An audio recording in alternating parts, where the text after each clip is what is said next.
Hoy vamos a ver el tema número 24 de la serie La verdad del Evangelio de la Gracia. Este tema se llama Guiados por el Espíritu Santo. Guiados por el Espíritu Santo. Yo le voy a pedir que venga por favor a Romanos capítulo 8. Romanos capítulo 8 y que me siga con su vista ahí a partir del versículo 10. Dice: Pero si Cristo está en vosotros, el cuerpo en verdad está muerto a causa del pecado, mas el Espíritu vive a causa de la justicia. Y si el Espíritu de aquel que levantó de los muertos a Jesús mora en vosotros, el que levantó de los muertos a Cristo Jesús vivificará también vuestros cuerpos mortales por su Espíritu que mora en vosotros. Así que, hermanos, deudores somos, no a la carne, para que vivamos conforme a la carne.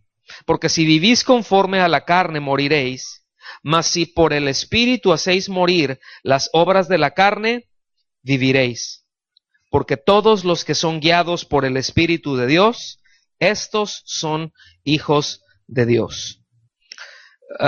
Aquí continúa un poco con los contrastes que vimos en el tema anterior, ¿verdad? Voy a leer rápido el versículo 9, nada más para refrescar un poquito y poder hilar lo que venimos viendo ahorita.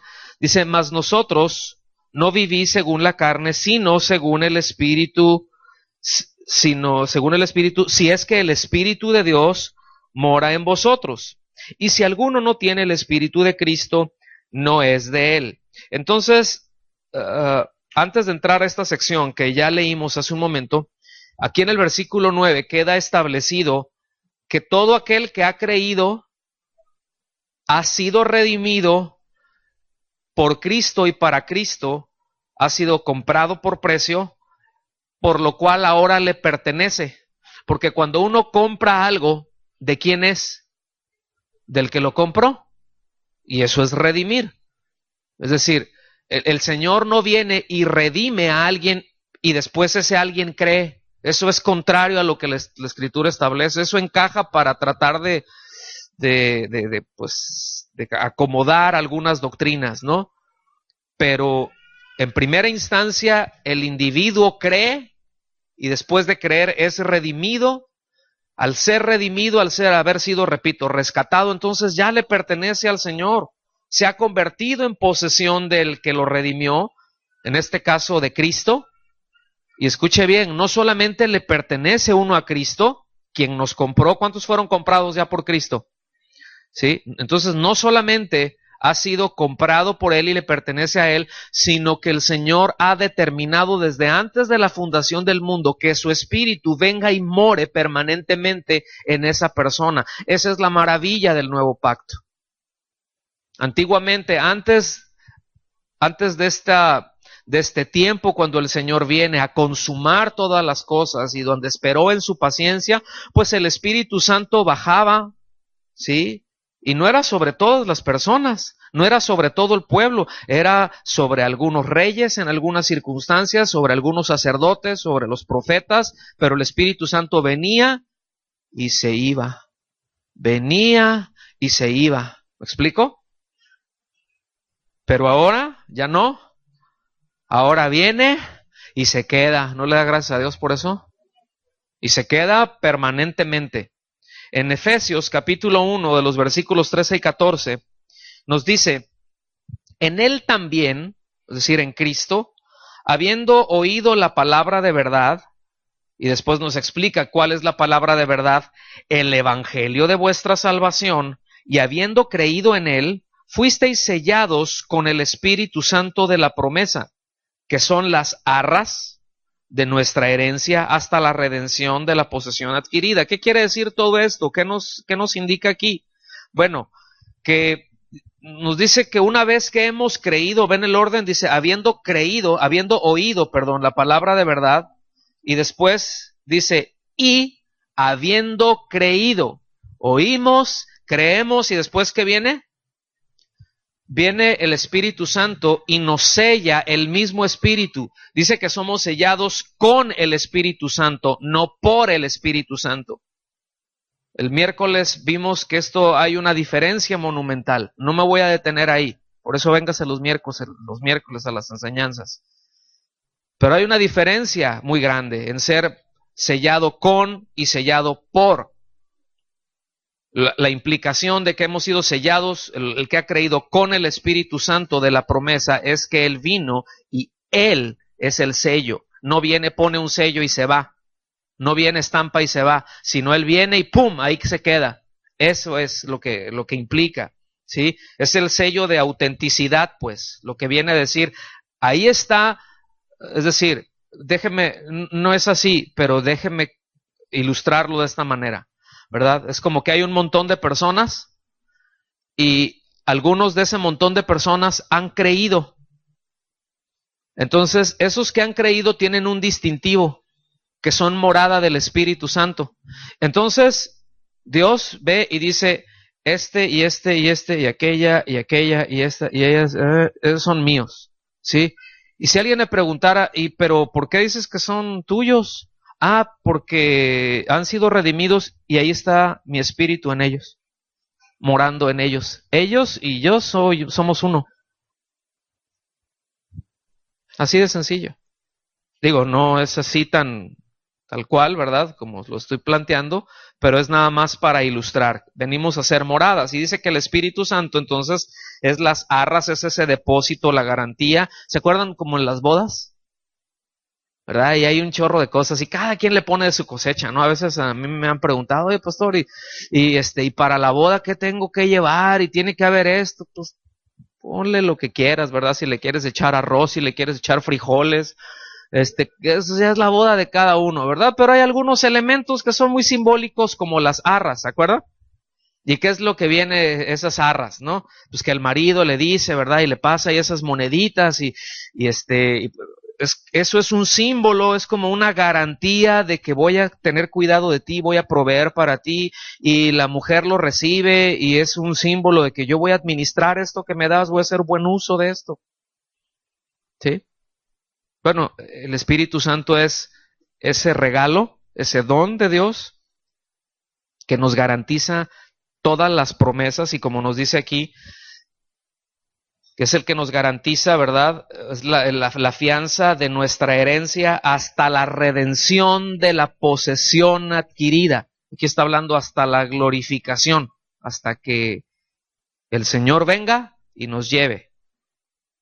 O sea, no hasta que muramos, hasta que ya Él ya nos arrebate y nos glorifique. Entonces, este pasaje que acabamos de leer, manténganlo por ahí porque es muy clave. Y vamos a hacer muy bien estar atentos a lo largo de toda la serie de este pasaje. Hay algunos pasajes que son paralelos que nos ayudan a ubicar y a entender conforme vamos viendo y vamos avanzando. Hay otros pasajes que nos explican, ¿sí? Esto mismo. Venga por favor al versículo número 10 y al 11 ahí de Romanos 8. Cuando llegue ahí me dice ya llegué o gloria a Dios o aleluya, como quiera. Dice, pero, ese pero está bueno, pero si Cristo está en vosotros, esto es dentro de vosotros, miren, el decir en, de hecho en el griego también se dice en, es coincidencia, ¿no? Pero el hecho de estar en implica estar dentro, pero en no es nada más dentro. O sea, es de que Él está dentro de nosotros y nosotros dentro de Él al mismo tiempo. O sea, es algo muy fuerte.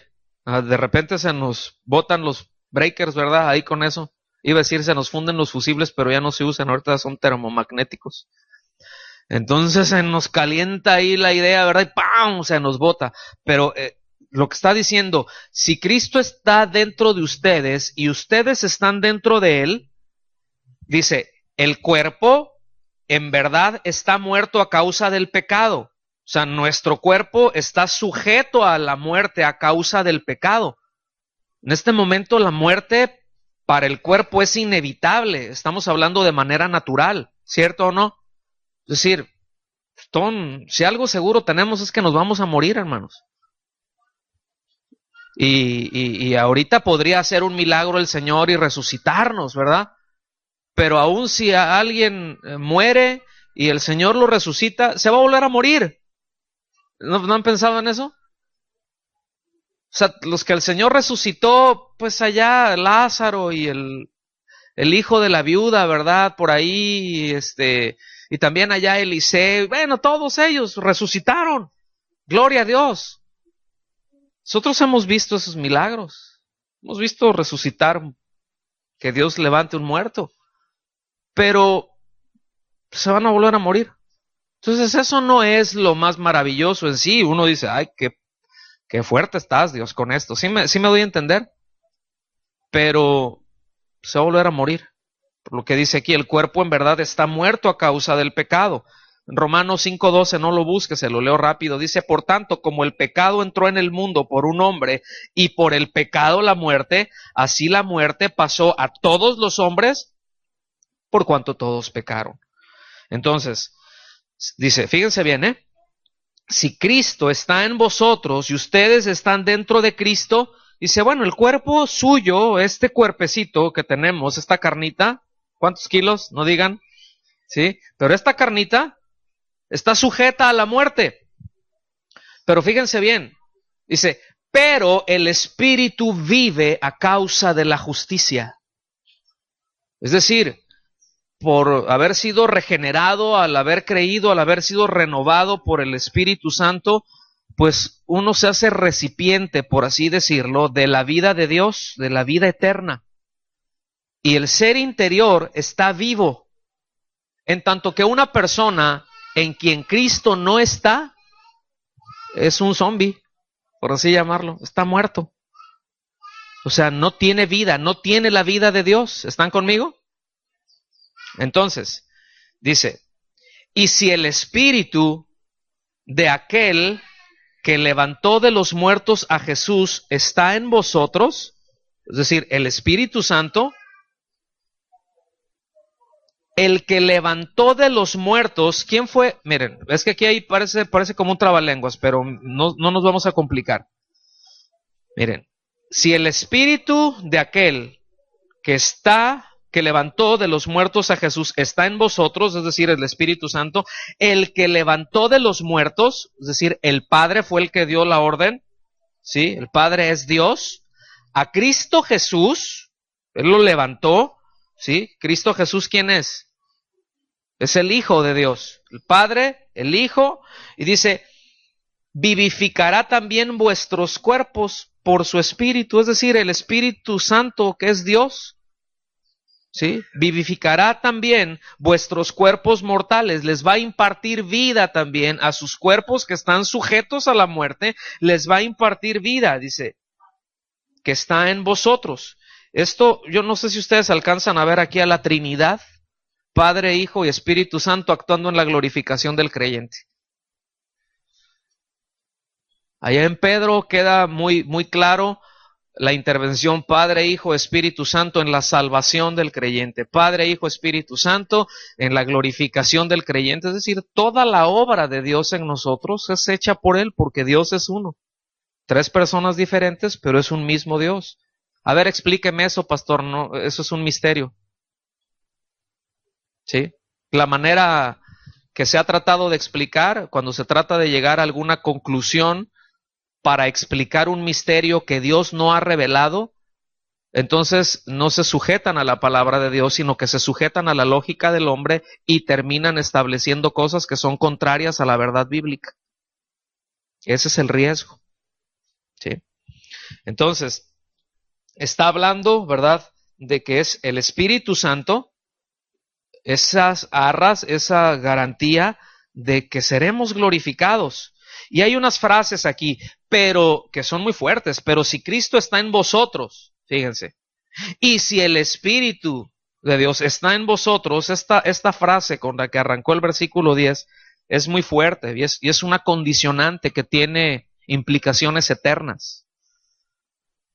Sí, habíamos visto desde el versículo 9, dice, si alguno no tiene el Espíritu de Cristo, no es de él. Aunque él diga que es, aunque declare, confiese y decrete. ¿Sí? Porque eso no es un asunto del hombre, eso es un asunto de Dios, que Dios es el que da, Dios es el que obra. ¿Está bien? ¿Sí o no? Ok, no se me distraigan, por favor. En Colosenses capítulo 1, versículo 27, se lo voy a leer, usted anótelo ahí, se lo voy a leer en la Nueva Traducción Viviente. Dice, pues él quería que su pueblo, está refiriéndose a Dios, dice, él quería que su pueblo, aquí su pueblo se refiere a los judíos, ¿ok? Él quería que su pueblo supiera que las riquezas y la gloria de Cristo también son para ustedes, los gentiles. Porque fíjense que, como lo hemos comentado ya, la salvación no solamente es para los judíos. Sí, esto lo tenían, ese pensamiento existió por mucho tiempo dentro del pueblo judío, aún dentro de los primeros creyentes, dentro de los primeros cristianos judíos. Ellos decían, ay, los gentiles, pobrecitos, ¿verdad? Y ellos decían, bueno, es que nosotros somos el pueblo elegido. Entonces, nada más es para nosotros. ¿Sí me ayudan ahí, por favor? Sí, porque sí, digo, amamos a los niños, hacemos todo lo que sea y los mejores maestros están con ellos, pero sí también nos saca de onda, ¿no? A los que está alrededor y al que es su servidor también, perdón. Entonces, ellos pensaban que la salvación nada más era para los judíos. Y les dicen, no, fíjense que el Señor les quiso hacer saber a ustedes, en otras palabras, les quiso hacer saber a ustedes judíos que la salvación es también para los gentiles, para todo aquel que cree, pero nosotros somos los elegidos, sí, pero la salvación es para todo aquel que cree, judío o griego, porque no hay diferencia para Dios, pero es que somos el pueblo elegido, ya lo vamos a ver más adelante en la misma carta a los romanos acerca de este asunto. Pero dice, supiera que las riquezas y la gloria de Cristo también son para ustedes, los gentiles, y que el secreto es, o el misterio, dice ahí en su versión la Reina Valera, en la 60 o en la 95, va a decir el misterio, ¿sí? Esto es la palabra griega musterión, ¿sí? El misterio, el secreto, eso que ha estado guardado ahí, que uno sabe que ahí está, pero no sabe qué es, no sabe qué es lo que trae adentro, porque es Dios el que necesita revelarlo. ¿Sí? ¿Están conmigo? Dice, ¿ese misterio qué es? Fíjense, que Cristo vive en ustedes.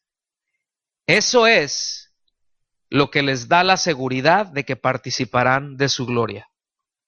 La versión Reina Valera dice, es Cristo en vosotros la esperanza de gloria. Es un misterio. Cristo en nosotros, nosotros en Cristo, ¿sí? Pero eso, fíjense la equivalencia. Cristo, Espíritu Santo, un mismo Dios, Dios viviendo en nosotros, pues. Es Dios habitando en nosotros, Dios habitando en su pueblo, como Él prometió en el nuevo pacto. Entonces, si Cristo está en nosotros, estamos esperando esa glorificación. Estamos esperando que Él hará lo que Él dijo que haría. Y la garantía es de que Cristo está en nosotros. Entonces, todo el que tiene a Cristo en su vida y que su vida está en Cristo, tiene la garantía de que será glorificado y que esa glorificación es irreversible. ¿No le dan gracias a Dios por eso? Hermanos, esas son de las riquezas de la gloria de su herencia. Esas son las cosas en las que tenemos que meditar, y yo estoy seguro que tanto más meditemos en eso y nuestra mirada esté puesta en eso, nuestra manera de conducirnos va a ser bien diferente. ¿Sí? Esa vocecita que le dice el domingo ahí en la mañana, espérate, estás bien cansado, no te levantes, que se llama su carnota, y la mía también, porque a mí también me dice, hoy viera qué fuerte me gritó. Sonó el despertador, ¿verdad? Entonces el hombre interior ya estaba ahí Y el otro dijo, otro ratito. Sí, 5 minutitos. Ajá. ¿Sabes qué? Para arriba. ¿Estamos? Tanto más estemos poniendo nuestro pensamiento, nuestra mirada en esto, en las cosas de arriba, mis amados, nuestra comunión con Dios y nuestro caminar de acuerdo a lo que Dios establece va a ser bien distinto. Vamos a ir avanzando. Seguimos, ¿está bien? Entonces, como ya hemos dicho, nuestro cuerpo pues aún no ha sido redimido. Estamos vendidos al pecado, pero tenemos la seguridad de esa glorificación porque somos propiedad de Cristo. ¿Cuántos le pertenecen a Cristo? Dele gracias a Dios. Fíjense qué tremendo misterio, ¿eh? Porque nosotros podemos entender como Cristo nos compró, nosotros ser de Cristo, ¿no es cierto? Y eso es maravilloso. Pero explíqueme que Cristo es de nosotros, los que hemos creído. Nosotros somos herencia de Él, pero Él es la herencia nuestra. Y una figura de esto es cuando el Señor, Él siempre tuvo en mente tener un pueblo, a su pueblo, un reino, dice, de sacerdotes y de gente santa, para que vaya y anuncie todas mis virtudes a todas las naciones. Pero conocemos la historia, ¿sí? Todos se desviaron. Empezaron ahí, tuvieron su concierto, ¿verdad? Ahí alrededor del becerro de oro y fueron y todo el asunto. Y hubo una tribu que no participó de eso y que se consagró a Dios, algo que todos debieron de haber hecho, consagrarse a Dios. Y esa tribu, fíjense, cuando iban a entrar a la tierra prometida, Dios les dijo, pues a esta tribu y a esta, todos les van a repartir sus tierras, ¿verdad? Todos van a tener sus terrenos, van a entrar allá, y de aquí hasta acá va a ser de fulano, y de aquí hasta acá va a ser de perengano, y de aquí allá hasta mengano, y todos, ¿verdad? Y todos así, y los de la tribu de Leví, ¿sí? Que eran los que se consagraron, en algún momento, y hasta el final, ellos sí como que no los nombraron en la lista. Y así como que, ¿qué hubo? ¿Qué pasó aquí, no? Pues nosotros también. Sí, exactamente. Somos los consagrados, ¿no? Pues así como que, Señor, entonces a nosotros nos vas a dar algún otro terrenito más planito y la tierra tan fértil que uno clave una escoba y le salgan flores, ¿verdad? Y el Señor les dice, miren, todos van a tener sus tierras, menos Leví. Todos van a tener su heredad, pero yo seré la heredad de ellos.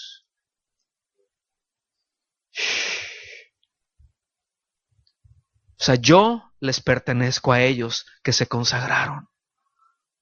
Ellos me tienen a mí, ustedes tienen terrenos, ellos me tienen a mí. ¿Usted qué prefiere? ¿Usted qué prefiere? ¿A las cosas de este mundo o a Él? Pues nomás tengamos cuidado al decir amén y al decir a Él, porque luego vivimos como que no es cierto. ¿Estamos aquí? Sí, Señor, te prefiero a ti. Te quiero a ti, no quiero a nadie más, ¿verdad? Pero vamos el miércoles. Ay, no, es que fíjate que se me ponchó el carro. O se está por poncharse. O tengo que ir a hacer esto. O tengo que ir a probar una yunta. Sí, pero ya es de noche, mano. O la novela, digo, ¿están aquí conmigo? Y entre paros y peros, no entendemos. Y qué importante es que entendamos esto. Entonces, regresamos. Nuestro espíritu vive a causa de esa justicia que fue imputada por Dios por haber creído en la suficiencia de la obra expiatoria de Cristo. Es decir, al nosotros haber creído que lo que Cristo hizo en la cruz es suficiente para el pago de nuestros pecados y poner nuestra confianza en Él, y nosotros haber llegado al convencimiento es que yo soy un pecador, yo soy un enemigo de Dios, no hay absolutamente nada que yo pueda hacer, ninguna buena obra, todas mis obras son como trapos cochinos, sucios, asquerosos que le puedo ofrecer a Dios para tratar de justificarme, pero el Espíritu me está guiando a eso y a poner mi confianza en que ese pago es suficiente para todos mis pecados, pasados y futuros. Pongo mi confianza ahí. Así que, Señor, el día que yo muera, porque todos moriremos, yo voy a poder llegar y decirte, Señor, yo he puesto mi confianza en tu Hijo. Y bueno, eso Él lo sellará con su Espíritu, viniendo y enviando a su Espíritu Santo en nosotros. Entonces, cuando eso ha ocurrido, pues el Señor nos ha dado vida. En Efesios 2:5 dice que aún estando nosotros muertos en pecados, nos dio vida juntamente con Cristo. Y dice, por gracia sois salvos. Fíjense, eso que está entre paréntesis, cuando usted vaya ahí a Efesios 2, que nos dio vida, nos dio vida juntamente con Cristo, y después el por gracia sois salvos, pero el vida juntamente con Cristo, mis amados, lo que quiere decir es, estando en pecados, nos dio la misma vida de Cristo, por gracia. Hola. La misma vida que Cristo tiene. Híjole, yo la verdad, estas son cosas que yo no entiendo, en cabalidad no las entiendo. Podemos ver, ¿cuántos pueden ver un poquito de esa gloria, de ese brillo? Pero bueno, tendremos una eternidad para disfrutarlo en cabalidad, ¿verdad? Entonces, fíjense, el Espíritu Santo, lo que nos está diciendo, que mora en el creyente, así como le impartió vida al ser interior cuando creímos, Él le va a impartir vida a nuestro cuerpo cuando el Señor dé la orden ya. Eso es lo que está diciendo. Es una especie de símil ahí. Sí, está poniéndolo junto. El Espíritu Santo dio vida cuando hemos creído. Ajá. El mismo Espíritu Santo dará vida a nuestro cuerpo. Entonces, ¿por qué? Porque Él es las arras. Él es la garantía. Él es el que va a llevar a cabo esa parte del plan que Dios determinó desde antes de la fundación del mundo para todo aquel que cree. Es decir, es lo que Dios predestinó para los verdaderos creyentes. Y mis amados, tener este punto en claro es tan importante para que apreciemos la base de la obra del Espíritu Santo, los alcances tan poderosos que tiene. Porque en esencia esto es. Y ahora sí que es de aquí para arriba. Pero esta es la esencia. Es decir, la obra del Espíritu Santo no es para venir, ¡ay, que tenga mucho poder! Y me sienta y siento acá, eso puede ser. Yo no digo que no, pues se siente, pues claro que se siente. Pues es sobrenatural. Por supuesto que el Espíritu Santo viene y se empieza a mover, hace cosas y a veces, miren, pero fíjense bien, ¿por qué en unos podemos estar al mismo tiempo y puede estar tan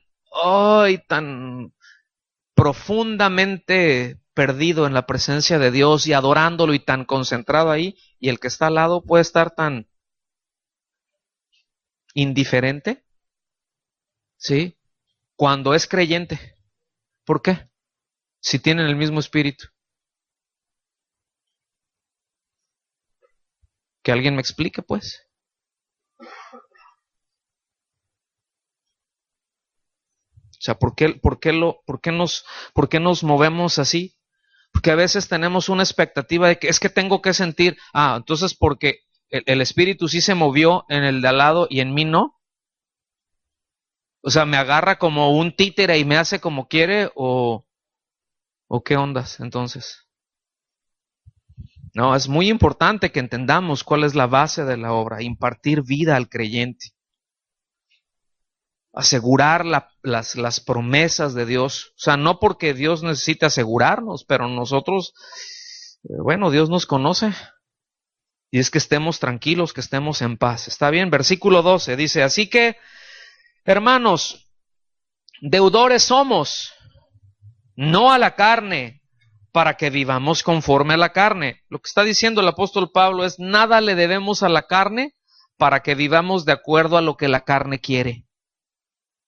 ¿Sí? Nada le debemos a la carne. Yo les recuerdo que este asunto de la carne, de vivir conforme a la carne, no es necesariamente una conducta moralmente escandalosa, porque a veces nos vamos por ahí, ¿verdad? No, pues hermano, pues yo no tomo, no, ni esto, yo ni lo otro, acá, ¿verdad?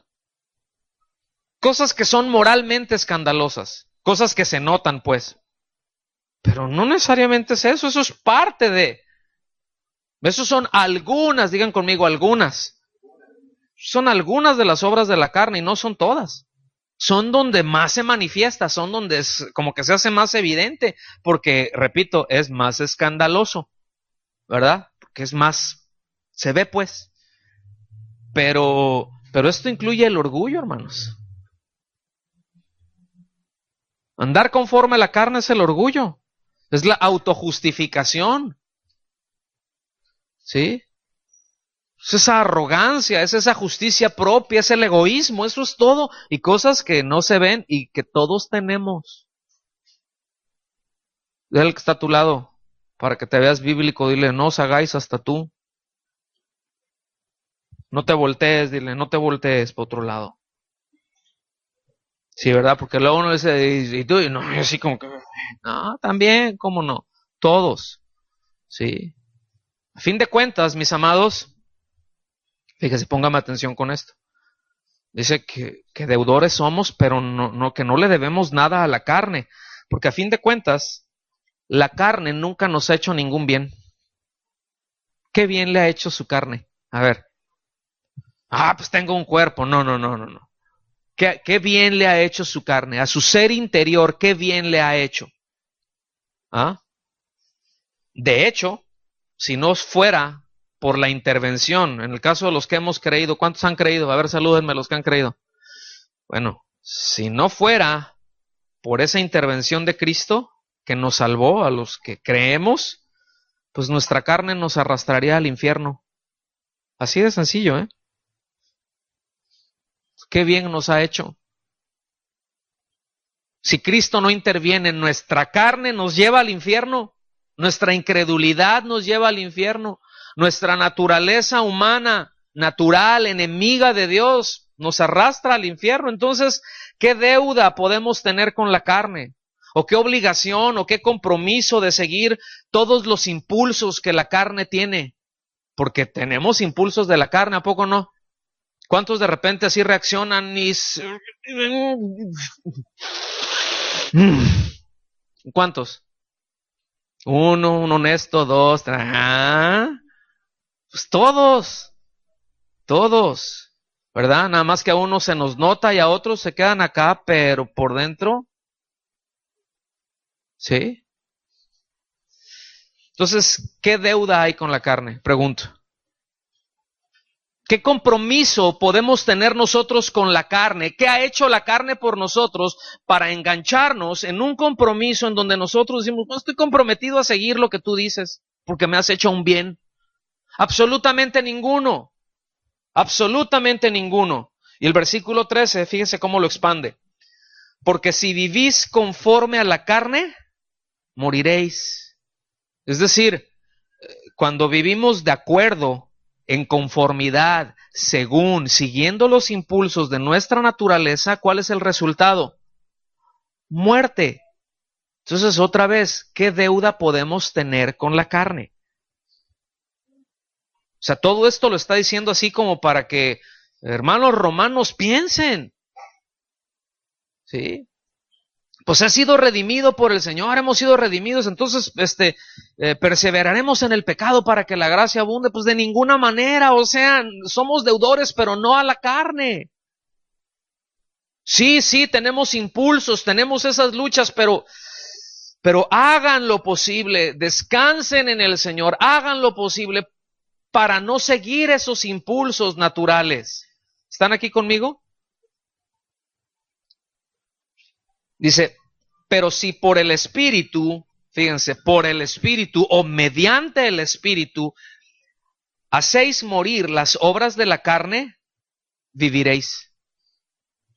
Entonces, ¿cómo es eso? Bueno, vamos a tratar de explicarlo. Las obras del hombre natural, ¿en qué resultan? A ver, En muerte. Ese es el resultado, ¿verdad? Entonces, fíjense, aquí de ninguna manera se está refiriendo a una pérdida de salvación. Lo que aquí está exponiendo es de que, porque se está refiriendo a creyentes, es de que la vida de Cristo no se manifiesta cuando seguimos los impulsos de la carne. No se muestra. No podemos disfrutar de la vida espiritual que tenemos en Cristo porque nuestra comunión con Dios se trunca a causa de ese pecado. Entonces no podemos disfrutar con eso y tenemos resultados catastróficos. Por ejemplo, pues, nada más por mencionar algo, ¿sí? Pero esto se puede aplicar y lo podemos llevar a cualquier esfera de nuestra vida. Pero en el matrimonio, cuando seguimos los impulsos de la carne, cuando se dan ofensas, porque ¿sí sabían que se dan ofensas en el matrimonio? ¿Sí o no? Y hay que tratar con ellas. Cuando alguien se ofende, ahora, pues cuando se ofende, ¿cómo se debe de tratar? ¿Según quién? ¿Según la carne o según el espíritu? O sea, la carne te dice que esa ofensa se debe de tratar de una determinada manera y el espíritu te dice que esa ofensa, esa misma ofensa se debe de tratar de una determinada manera. Si le hacemos caso a la carne, si seguimos los impulsos, si seguimos la dirección que la carne nos dice de cómo debemos de tratar ese asunto, el resultado es muerte. Es un mayor deterioro. Se corrompe la relación, aunque usted sea salvo. ¿Están conmigo? Pero si lo hacemos de acuerdo al Espíritu, la vida de Cristo florece ahí. Entonces, les digo, bueno, se va a tratar una ofensa. O incluso algo que ni siquiera llega a ser una ofensa. A lo mejor no hay ofensa. Hay una simple diferencia de opinión. A veces no hay ofensa. Nada más uno piensa de una manera y otro piensa de otra. ¿Y cuántos saben que eso es normal? ¿Cierto o no? Es decir, alguien dijo con mucha sabiduría que cuando dos cabezas piensan lo mismo, una no está pensando. O sea, hay algunos puntos, hay en algunas cosas en las que podremos tener nuestras diferencias de opinión, ¿cierto o no? Y cada uno, bueno, en esas diferencias de opinión, de cosas obviamente que son triviales, que no son esenciales, ¿verdad? Pues tiene sus razones, tiene su razón de ser. A algunos les gusta de una manera, a otros les gusta otra cosa, a algunos les van a la América, pues eso sí están mal de plano, ¿no? Unos, ay, que vamos a comernos una coliflor así, aunque sea cruda. Bueno, pues también, o sea, hay que orar por ellos. Y hay que amarlos. ¿Sí, sí, sí me voy a entender? O sea, puede haber diferencias de opiniones. El asunto es que en esas diferencias de opiniones, uno quiere ganar y el otro no se deja. ¿Sí saben de lo que estoy hablando, verdad? O sea, hay una diferencia de opinión. Es trivial. No es trascendente, es decir, no llega siquiera, no impacta la vida eterna, no tiene alcance en ese sentido. Pues sí, aquí nos puede hacer algo, pero no tiene un alcance eterno. Es algo netamente terrenal, es una cuestión de opinión. Entonces yo tengo la razón, pues fíjate que yo tengo la mía. Y de ahí surgen las ofensas. Entonces, ¿qué es lo que pasa? ¿La vida de Cristo se hace evidente? ¿Ah? Cuando uno quiere tener la razón y el otro no se deja y el otro trata de imponerlo, ¿verdad? Entonces cuando la carne nos guía, pues todo el asunto se vuelve un caos, ¿no? Todo el asunto se vuelve un caos. Tratamos de hacer las cosas a nuestra manera, se nos sube el apellido a la cabeza, tratamos, ¿verdad? Los que están ahí involucrados de que ellos se ajusten, de que ellos se adapten, de que las cosas tienen que ser de esta manera. ¿Por qué? Porque así lo hemos hecho en la familia los últimos 550 años. Y traemos, o sea, tenemos argumentos, ¿no? Y el otro, no, pero ¿por qué? Y estamos, y bueno. Y se empiezan a dar esas cosas y el asunto se complica, ¿verdad? Así de feo es, mis amados, el orgullo. Así de feo es el egoísmo en el hombre. Y repito, todos lo tenemos. Pueden decir ouch, aunque no digan amén. Pero eso todos lo tenemos. Y hasta que muramos, esa lucha se acabó. Y cuando seamos glorificados, bueno, pues qué maravilla. ¿Sí? Entonces, ¿sí ven la urgencia de la glorificación? Pues con razón el apóstol Pablo le dice a los filipenses, miren, pues si por mí fuera, por mí sería muchísimo mejor estar con el Señor ya, pero a causa de vosotros, filipenses, a causa de vosotros, cabeños. Pero para mí sería muchísimo mejor estar allá. ¿Para usted no? Pues para mí también. Pero todavía no es el tiempo del Señor. Él es el que determina esos tiempos. ¿Sí? Mientras tanto, mientras eso se da, pues aplicaos y alegraos en el Señor. ¿Sí? Todos vosotros. ¿Cómo ven? Entonces, fíjense, eso es por un lado, ¿no? Ahora, si disfruta practicar el pecado, y esa práctica del pecado ni siquiera lo entristece. Y cuando hablo de entristecer, porque a veces hay quien practica y el pecado, ¿verdad? O está practicando a lo que le corremos es a veces a la consecuencia, no al hecho de entender que eso es una ofensa a Dios. Pero ¿cuántos saben que luego el susto se les pasa o se nos pasa? ¿Cierto o no? A veces el susto se pasa. Es como luego, ¿verdad? Cuando uno andaba ahí en el mundial, ¿verdad? En el mundo y salía de parranda, ¿verdad? Y al otro día todo crudote, ¿no? Ay, ahora sí, ya no lo vuelvo a hacer. Pero se le olvida cuando oye destaparse una lata, ¿verdad? Sí, como que, ay, mi medicina. ¿Sí me explico? Entonces, cuando eso pasa, disfruto del pecado, no lo veo como una ofensa a Dios. Bueno, pues simplemente no es un creyente. Aunque diga que es creyente y aunque venga a la iglesia, aunque se reúna, ¿sí? No lo es. No tiene el Espíritu de Cristo morando, no es de Él. Entonces, más bien, si ese es el caso en alguno de los que están aquí o de los que nos oyen también por internet, si ese fuera el caso de alguno, pues pedirle a Dios que nos muestre la condición, ¿verdad? Y pedirle que nos salve, si así fuera. Dice, pero si por el Espíritu, es decir, el efecto de ser guiado por el Espíritu Santo, es que nos da la fuerza para limitar a esa tendencia que tenemos continuamente en nuestra carne. Esa tendencia que es muy peligrosa porque lleva y quiere gobernarnos, me explico. Ese es el asunto. Si anduviera por ahí, pues no sería nada más, pero el asunto es como nos quiere gobernar y dirigirnos por ahí, eso es delicado, eso es grave. Entonces dice, pero si por el Espíritu Santo hacen morir o hacéis morir las obras de la carne, eso está hablando de un proceso continuo en donde nosotros le vamos dando respuestas a Dios, en donde nuestra obediencia y nuestra fidelidad a la palabra de Dios se va ejercitando.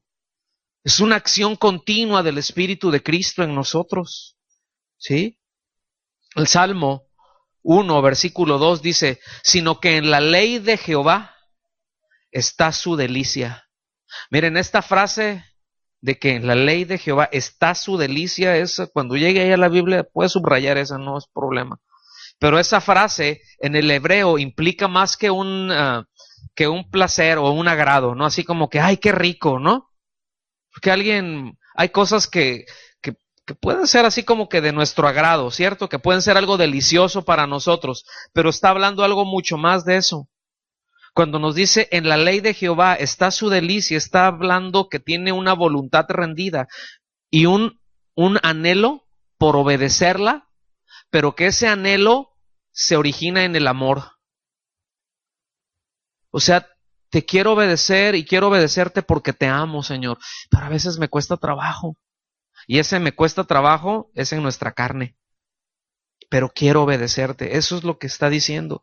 Dice, y en su ley y aquí en su ley no se refiere a ese conjunto de reglas impersonales, sino a una instrucción, a una enseñanza muy personal que se origina en el amor. Es decir, entender que la instrucción que Dios nos da es porque nos ama, hermanos. No es por otra cosa. Es porque nos ama. Y cuando entendemos eso, nos deleitamos en esa ley. Por eso dice, y en su ley medita de día y de noche, todo el tiempo. Anhela obedecer todo el tiempo. Fíjense lo que hace el Espíritu Santo en un creyente. En el Salmo 119, versículos 11 y 12 dice, en mi corazón he guardado tus dichos para no pecar contra ti. Bendito tú, Jehová, enséñame tus estatutos. Sí. En Colosenses capítulo 3, versículo 16, dice, la palabra de Cristo habite o more abundantemente en vosotros. Y después dice, enseñaos y exhortaos unos a otros con toda sabiduría. Cantad con gracia en vuestros corazones, con salmos, himnos y cánticos espirituales. Aquí no se está refiriendo a estilos de música. Entonces tienen que ser himnos, saca el himnario. Gracias a Dios porque todos esos himnos están registrados ahí. Sí, pero no se está refiriendo a eso. De hecho, cuando sí habla de himnos, tiene que ver con los salmos, porque eso es un salmo. Es palabra de Dios con instrumentos de cuerdas. ¿Sí? Tehilims. Eso es lo que son. Entonces, se está refiriendo a la cualidad de esa acción de gracias que damos. Que sea profunda, ¿verdad? Que sea en nuestro espíritu, ¿sí? Que se origine de nuestro espíritu redimido, pero de acuerdo a la palabra, de acuerdo a la verdad. ¿Estamos? Porque eso es lo que el Padre busca, los verdaderos adoradores que le adoren en espíritu y en verdad, es decir, redimidos y de acuerdo a lo que su palabra dice, no como a nosotros se nos ocurre, sino como Él dice que lo hagamos. Entonces, vean qué importante es que sepamos en qué consiste la dirección del Espíritu Santo en la vida de nosotros como creyentes. ¿Sí lo considera importante? Pues vámonos perfilando para el final. Versículo 14. Todos los que son guiados por el Espíritu son hijos de Dios. La palabra guiados o el verbo guiados quiere decir llevados. Quiere decir guiados, quiere decir inducidos.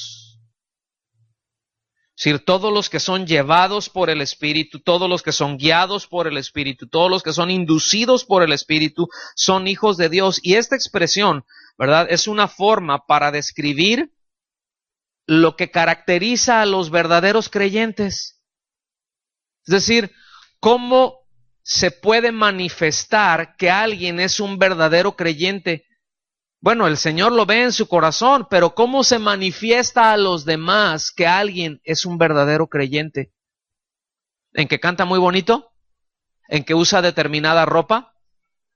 ¿En que asiste a determinado lugar? Obviamente todas esas cosas son importantes porque están en la palabra, ¿sí? Pero es en que somos guiados por el Espíritu. Esa es la característica de un verdadero creyente. La pregunta es, ¿a quiénes guía el Espíritu Santo? ¿A quiénes guía el Espíritu Santo? Pues a los redimidos por el Hijo. Estos son guiados por el Espíritu para la gloria del Padre. Ahora, vamos a entrar un poquito aquí. No me voy a expandir mucho, así que va a estar concentrado esto que les voy a decir.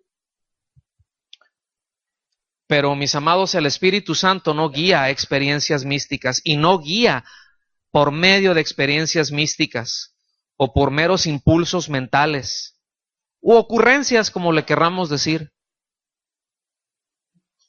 Así el Espíritu Santo no guía. Y ese es un peligro porque de repente se le echa la culpa al Espíritu Santo de tantas cosas que ha caído en excesos, ¿verdad?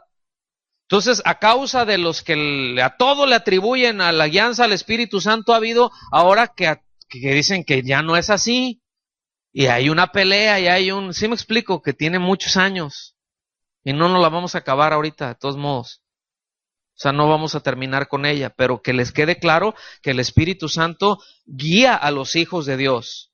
¿Sí? Con una certeza y con una precisión, ¿estamos?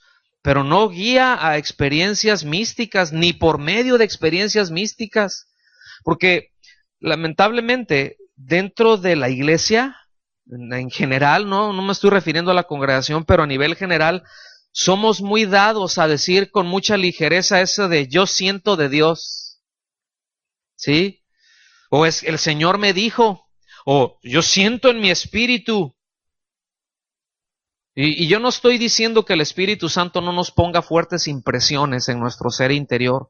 Lo que estoy diciendo es de que luego se hace con mucha ligereza. Y a veces se dice con cosas, ¿verdad? Que se están haciendo. Y a veces uno les dice, oye, pero ¿qué onda con esto, man? No. El Espíritu Santo me está guiando. Pero ¿cómo sabes que te está guiando? Ay, es que yo siento. Y yo siento. ¿Y qué sientes? Pues yo siento que sí. No, tú quieres que sí. Es que el Señor me habló. ¿Sí? Es que el Señor me dijo. Bueno, está bien, repito, yo no niego que sucede porque la Escritura es clara, dice que los hijos de Dios son guiados por su Espíritu que mora en nosotros. O sea, efectivamente hay una fuerte impresión de su Espíritu en nosotros, ¿sí? Lo que trato de decir es que cuando cotejamos ese yo siento de Dios, el Señor me dijo, siento en mi espíritu, cuando los cotejamos, cuando lo comparamos con las Escrituras, bien interpretadas, debo decir, bien aplicadas y no concuerda, alguien sintió mal. ¿Sí me explico? Cuando ese yo siento no concuerda con lo que la palabra dice, alguien se tiene que ajustar. Alguien tiene que corregir y no va a ser Dios. O sea, alguien sintió, ¿quién sabe qué sintió? Pero sintió. ¿Sí?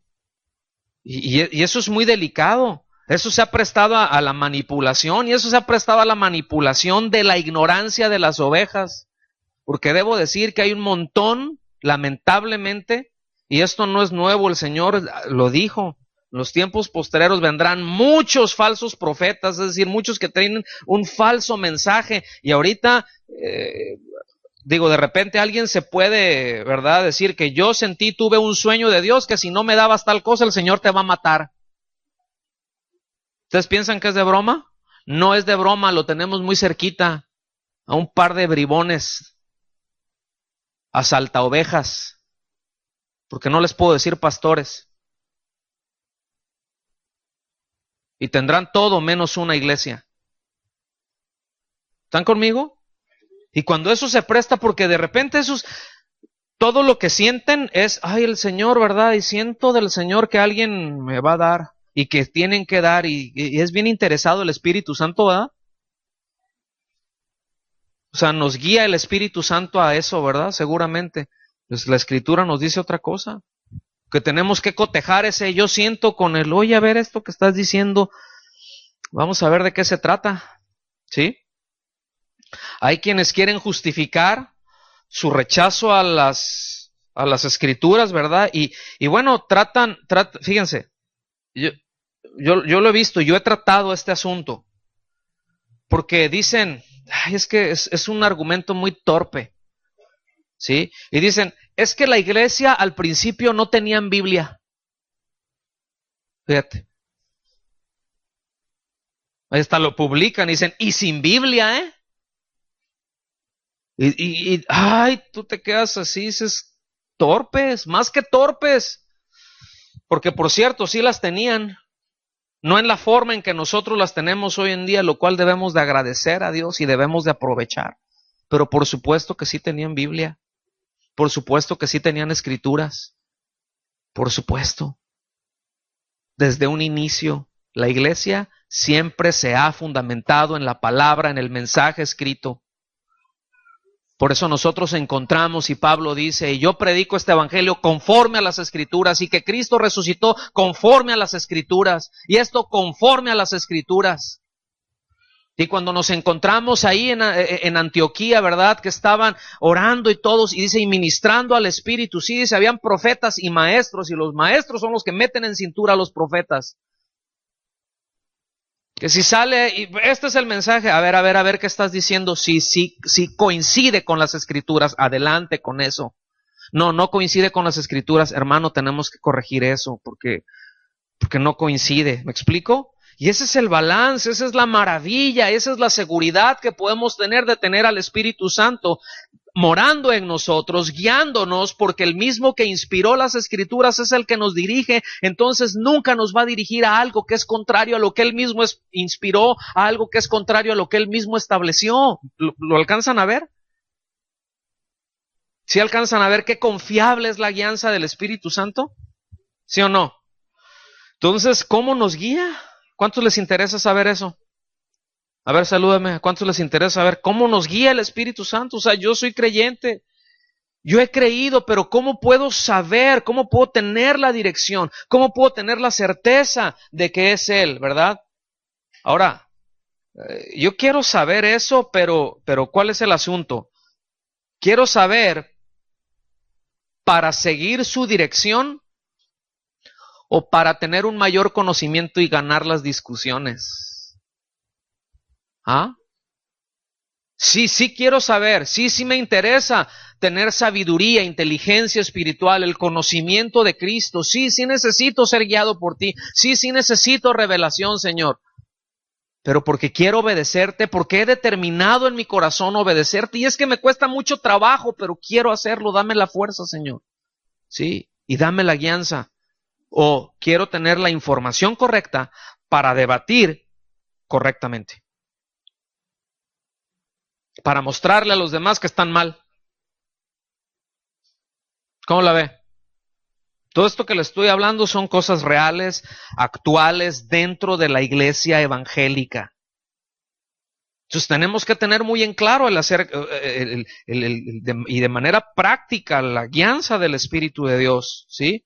Bueno, en primer lugar, número 1, a lo mejor no quiere decir que esto que les voy a decir se limita ahí, pero esto es de lo que le he entendido y es hasta donde el tiempo nos da. Pero en primer lugar nos da claridad en las Escrituras, ¿sí? Nos da claridad de modo que podamos entenderlas. Y escuchen bien, para poder entenderlas necesitan ser expuestas. ¿Están conmigo? Para eso el Señor estableció a los ministerios en la iglesia.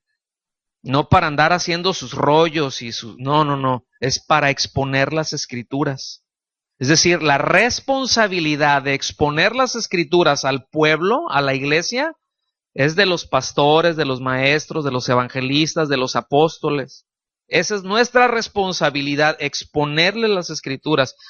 La función del Espíritu Santo es de que le entre de las orejas para adentro. Es decir, mi responsabilidad como pastor suyo es de que le llegue a las orejas, ahí a los oídos, que lo entienda. De ahí, de aquí, hacia adentro, ese ya no es asunto mío. Yo ya no puedo ahí. Está totalmente fuera de mi alcance. Pero hasta sus oíditos, ¿sí?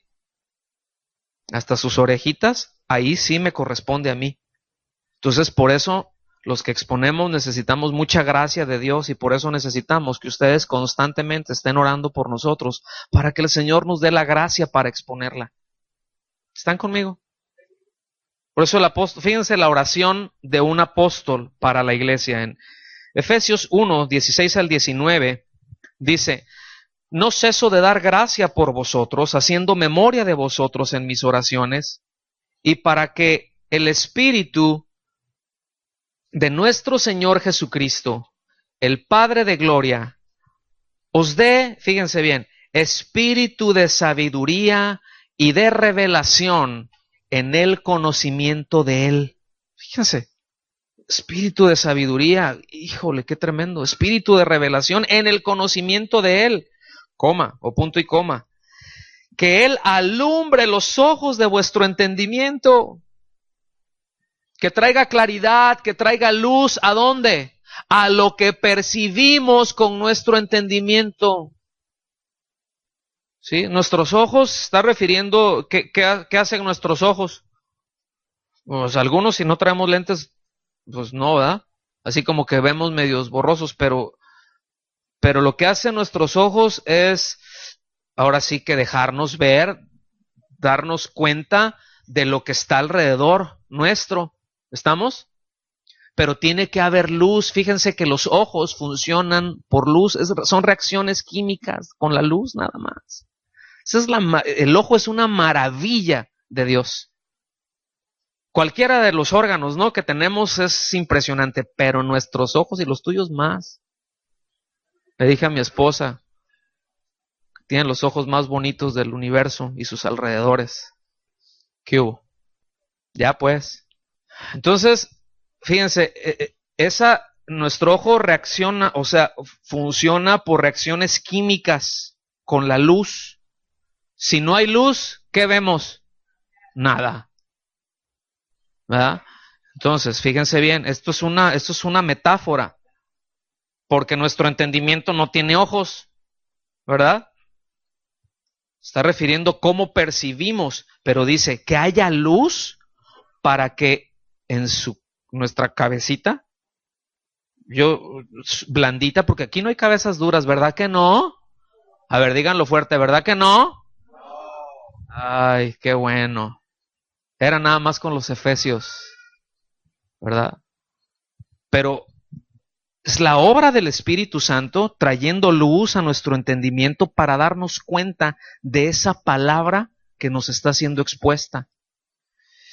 Y dice, ¿para qué? ¿Para qué? Que nos dé un espíritu de sabiduría y un espíritu de revelación en el conocimiento de Él. ¿Para qué? Que alumbre los ojos de nuestro entendimiento. Para que sepáis, este es uno de los verbos más utilizados en el Nuevo Testamento. Saber, conocer. Para que sepáis cuál es la esperanza a que Él os ha llamado, en otras palabras, para que sepan qué deben esperar. Porque hay muchos que están esperando cosas que no tienen que esperar. Triste historia. Para que sepan lo que deben de esperar, ¿sí? ¿Cuáles las riquezas de la gloria de su herencia de los santos? ¿Qué debo de esperar? ¿Cómo me debo de conducir? ¿A qué cosas puedo echar mano aún en esta vida para conducirme de la manera que es digna de Él?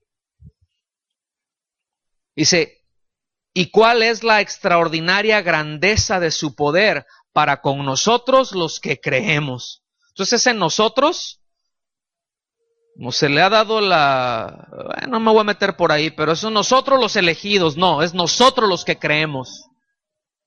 Es en nosotros, es los que creemos. Nosotros los que creemos según la acción de su fuerza poderosa. Fíjense. ¿Y en dónde vemos todo esto? ¿En dónde nos vamos a encontrar? ¿Cómo nos debemos de conducir? ¿Qué es lo que Dios hace? ¿Cómo Dios lo va a hacer? ¿En dónde lo vamos a encontrar? ¿En una revelación acá? ¿O vamos a salir por allá por el desierto y quién sabe qué plantita rara vamos a ver y nos la vamos a comer y vamos a tener una visión extraordinaria y vamos a regresar así, pero ya con un visión, misión y propósito? ¿Ah? ¿No es en las Escrituras? Número 2. Digo, ese es todo un tema en sí, ¿eh? Número 2, bueno, la forma en que nos dirige es de que nos da la fuerza, y cuando digo la fuerza, estoy hablando del impulso para obedecer su palabra y para conducirnos. Fíjense. Efesios 5:18. Todo esto lo vamos a ver con más detalle y a mayor profundidad en la serie que estamos viendo de la Iglesia en Unidad, que es un estudio a la carta a los Efesios, precisamente es lo que estamos viendo los miércoles. Entonces, fíjense, Efesios 5:18 dice, no os embriaguéis con vino, en lo cual hay disolución, hay pleitos, hay contiendas, hay desorden, ¿sí?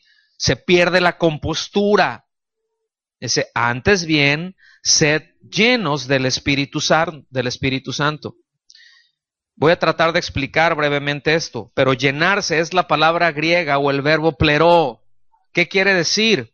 Quiere decir hacer repleto, quiere decir atiborrar, quiere decir llenar a tope, pero también quiere decir hacer influencia o dar empuje. Y esto, pleró, se utilizaba ese verbo como para lo que eran las velas de los barcos, porque en aquel entonces no es de que, wow, acá. Levantaban las velas, ¿y qué es entonces lo que hacía cuando había viento? Levantaban velas, y ese viento, ¿qué hacía con esas velas? Las llenaba. Pero tanto más soplaba el viento, ¿sí? ¿Qué había en esas velas? Una mayor fuerza capaz de mover al barco. Entonces, pues ya acá ya los marineros diestros, ¿verdad? Pues ya ellos ya le hacían una vela para acá y la otra para allá y el timón para quién sabe dónde, para darle el rumbo, ¿verdad? Pero no era el movimiento de las velas lo que, o sea, eso nada más le daba dirección. Pero lo que se está refiriendo ahí, esa palabra de ser llenos, es de que venga el Espíritu Santo a la vida del creyente, es decir, llenarse del Espíritu Santo no es una experiencia extática ya de vez en cuando, ¿verdad? Y ay, lléname, lléname, lléname. Déjame decirte algo, si eres de Cristo, el Espíritu Santo ya está en ti. No es de que tiene que venir a hacer algo extraordinario, no tiene que hacer eso, Él ya está.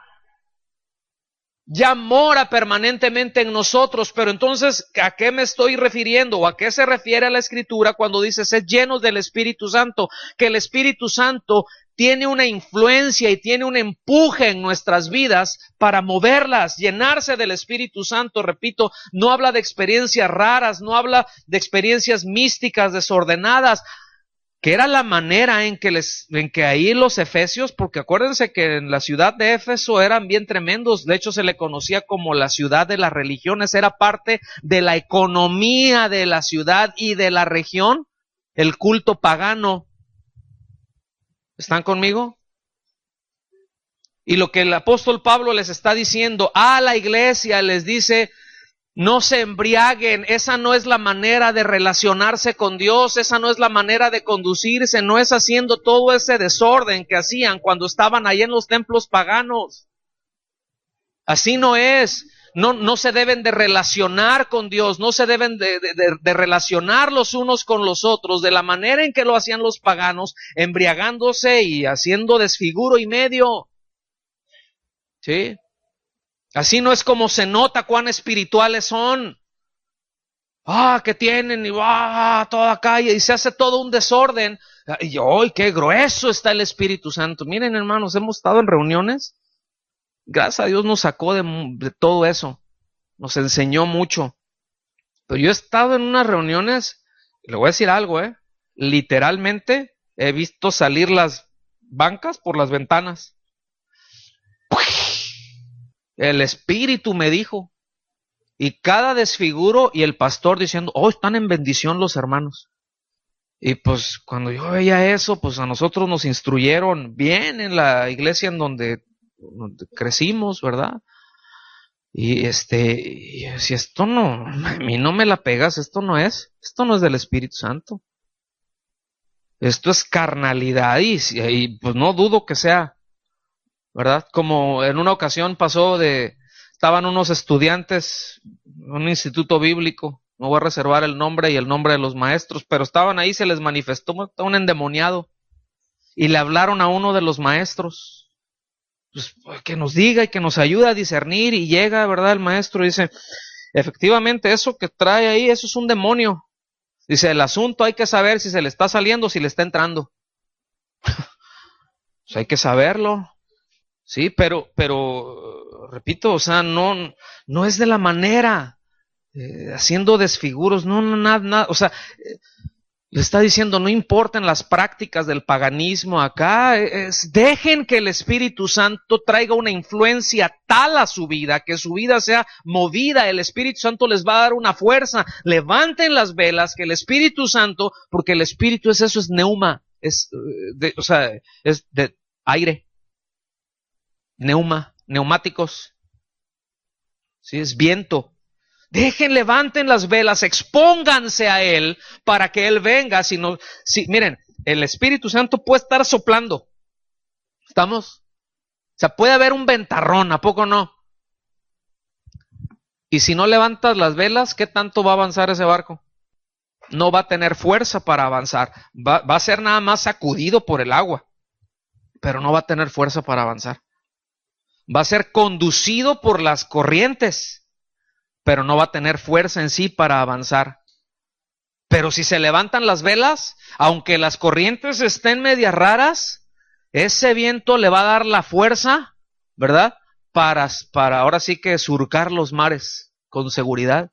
Y en este caso, si utilizamos esa parábola, pues aunque en nuestro derredor hay muchas corrientes, hay muchas cosas raras, ¿sí? Doctrinas extrañas, estamos expuestos a todo eso, nuestra propia carne, pero que levantemos las velas de nuestra alma, de nuestra vida, que sea empujada entonces por el Espíritu Santo, y eso nos va a llevar a un lugar seguro. Nos va a dar la fuerza necesaria para ir sorteando esas corrientes, y cuando se venga una corriente, el Espíritu Santo es más fuerte, hermanos. La gracia de Dios es más poderosa, ¿sí? Entonces es su influencia, es que su fuerza atiborre, llene a tope nuestras vidas, de tal modo que ejerza una fuerza que sea capaz de darnos el impulso que necesitamos. El poder que necesitamos para vivir en este mundo de una manera digna de Él y ser un testimonio y ser testigos de las virtudes de Él. En Hechos 1:8, ya estoy terminando. Hechos 1:8 dice: pero recibiréis poder cuando haya venido sobre vosotros el Espíritu Santo, y me seréis testigos en Jerusalén, en toda Judea, en Samaria y hasta lo último de la tierra. Fíjense, me seréis testigos. ¿Cuándo me van a ser testigos? ¿Cuándo van a anunciar? ¿Cuándo van a decir con efectividad acerca de mis virtudes? ¿De quién soy? ¿Cómo soy? ¿De mis deseos? ¿Cómo lo van a hacer? ¿En sus propias fuerzas? Por eso les dijo, no se muevan de Jerusalén hasta que no venga sobre ustedes el Espíritu Santo. Ni se les ocurra.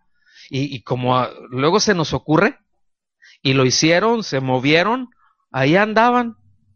Uno para un lado, otro para el otro, todos disgregados. Estamos ahora sí que en la depre. ¿Están conmigo? Pero dice, quédate en Jerusalén. ¿Qué implica esto? Quédense juntos, permanezcan juntos, oren juntos, pasen tiempo juntos. Sí. Prefiéranse unos a otros. Y bueno, ya entre creyentes ya ahorita es una maravilla, esa es una bendición enorme, ¿cierto o no? Entonces ya, final. Siempre vamos a encontrar, mis amados, invitación a examinarnos nosotros mismos. ¿Cómo estamos siendo guiados? ¿Cómo estamos siendo guiados? ¿Sí? ¿Cómo estamos siendo guiados? ¿Quién nos está guiando? ¿Quién nos está guiando? ¿Cómo andamos? ¿Quién nos está dirigiendo? ¿Quién nos está moviendo en ese sentido? ¿Sí? ¿Cómo estamos avanzando en nuestro caminar con el Señor? ¿Qué es lo que nos dirige? Mire, yo le quiero dejar este principio y con esto termino, con esto concluyo. Nunca, mis amados, nunca pensar que podemos validar la palabra de Dios, hacer válida la palabra de Dios por medio de nuestras experiencias. ¿Me está captando eso? Sí, nunca pensar. Es decir, tuve esta experiencia, entonces esto valida la palabra de Dios. Nuestras experiencias, lo que nosotros vivimos en lo individual, por ahí, eso, fíjense, eso no determina que la palabra sea auténtica o no. Por eso algunos tienen sus cosas raras ahí, ¿verdad? Tienen sus cosas raras por ahí, tienen sus experiencias raras y dicen, ¿ya ves? Es que el Espíritu me habla sin la palabra. Así Él nos dirige. No, lo que pasa es que eso está mal. Y ahí sacan su rollo y se justifican. Porque pretenden validar la palabra de Dios por sus experiencias. Más bien, es la palabra de Dios la que debe de validar nuestras experiencias. Si eso a lo que estoy siendo guiado, si de esa manera en que me estoy conduciendo, si ese yo siento de Dios, yo siento en mi corazón, yo siento en mi espíritu, si eso por donde me estoy guiando efectivamente se está originando en Dios, pero eso lo voy a saber por su palabra. Es su palabra la que va a validar nuestra experiencia, es la que va a decir, efectivamente vas bien, o ¿sabes qué? ¿Te fuiste chueco? ¿Sí me explico? Es como en las competencias, por ejemplo, los de lanzamiento de jabalina. Sí lo ubican todos ese deporte, ¿verdad? ¿Cuál es el objetivo del lanzamiento de la jabalina? De aventar esa lanza. ¿Cuál es el objetivo? Llegar más lejos, ¿verdad? Pero imagínese que alguien dice, bueno, yo agarré y yo gané. ¿Por qué? Pues porque yo fui el que la aventé más lejos que todos. Y alguien te va a decir, no, tú estás descalificado, pero ¿por qué si yo la aventé más lejos que todos? Yo soy el campeón. No, mano, porque se la clavaste a aquel que está allá, mira, y está allá en el público. Y porque pisaste la raya acá, y porque te moviste de esta manera, y porque le hiciste así, porque hiciste esto, violaste esto y esto y esto. Eso es inválido. ¿Están conmigo? Hay una regla que valida la experiencia. Y es la palabra de Dios. Póngase de pie, por favor, porque así es como nos guía el Espíritu Santo. Señor, te damos muchas gracias por tu fidelidad, por tu amor, por tu misericordia. Te damos muchas gracias por tu amor, tu misericordia, tu gracia, Señor. Te bendecimos a ti, Señor. ¿Cuántos de los que están aquí reconocen que necesitan ser guiados por el Espíritu de Dios? ¿Por qué no levantan sus manos y le dice, Señor, guíame, Señor, con tu Espíritu Santo? Guíame en todo momento, en todo lugar, para que yo pueda darte el honor, darte la gloria que tú mereces, la honra que tú mereces, Señor. Y donde yo me salga, en donde yo violente lo que tú estableces, corrígeme, Señor, corrígeme, porque tu palabra me enseña que toda tu escritura es inspirada por ti y que es útil para enseñar, para redarguir, para corregir. Corrígeme con tu espíritu y con tu palabra, Señor. En el nombre de Jesús. Amén.